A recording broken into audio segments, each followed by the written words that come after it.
Hi, I'm David Knight from Healthcraft. Welcome to my kitchen. Today we're going to show you how to cook a quick 3-course meal.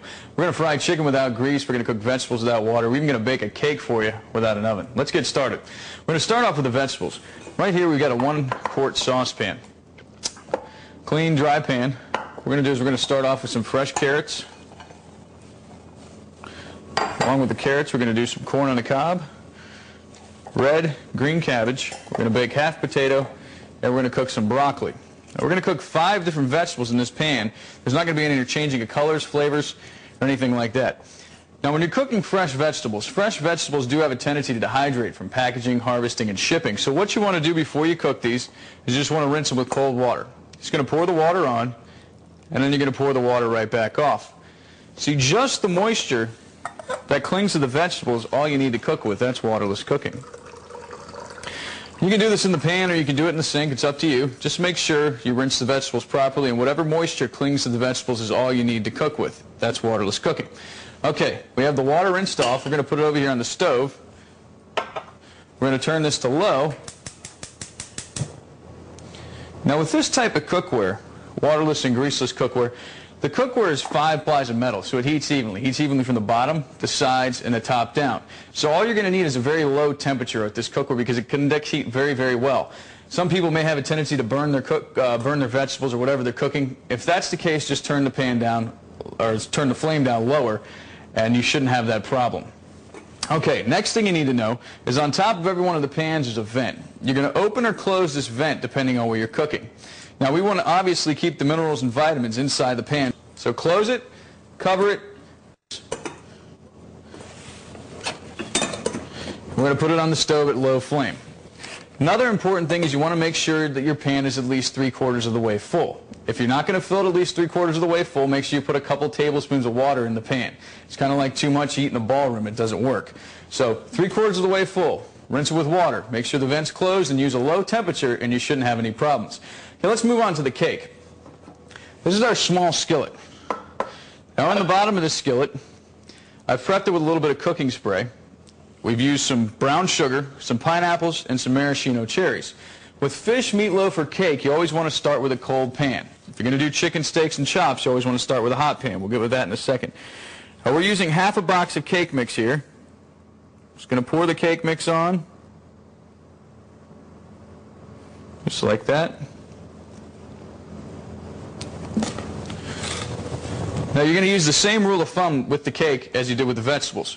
Anything that you're going to bake, you want to have the vent closed. And you're also going to cook this on low. This is going to cook in the same temperature as we did the vegetables. So we're going to put this over here on the stove, turn it to low, and forget about it. Now on the other hand, you want to start with a hot pan. You're going to do chicken, steaks, and chops. You're always going to start with a hot pan. This is our 8-inch gourmet skillet. We've preheated the pan on about a medium flame for about 5 minutes. The way you tell if the pan is hot enough, you just want to take a little bit of cold water, shoot it into the pan, and if it dances around like that, you know the pan is hot enough. So now that we've reached the proper cooking temperature, we're going to fry our chicken. We've got 2 skinless breasts of chicken here.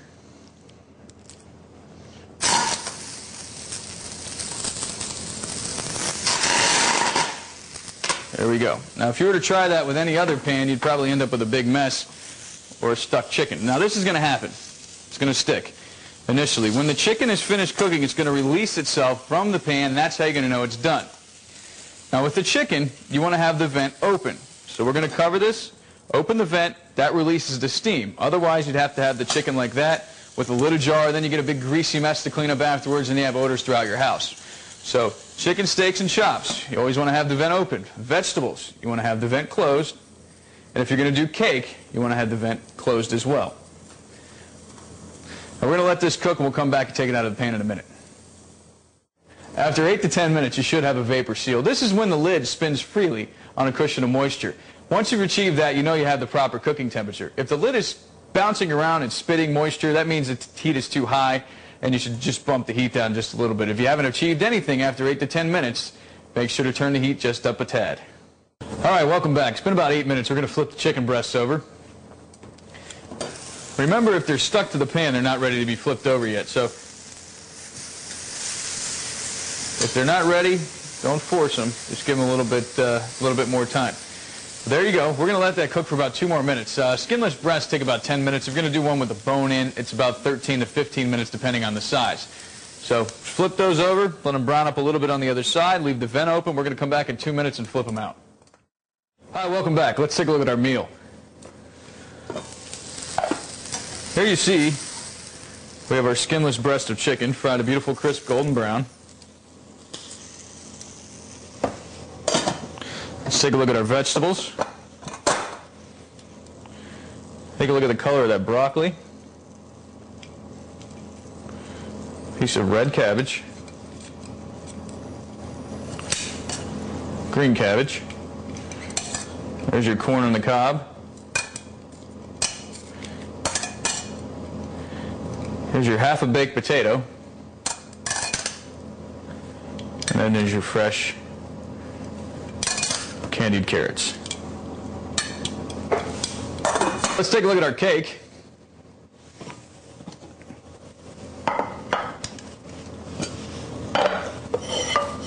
Now when you bake a cake, you usually have to let it cool off before you can flip it out of the pan. If you don't do that, it sticks and falls apart. But as you can see, with Healthcraft, that doesn't happen. You have a beautiful pineapple upside down cake without the oven.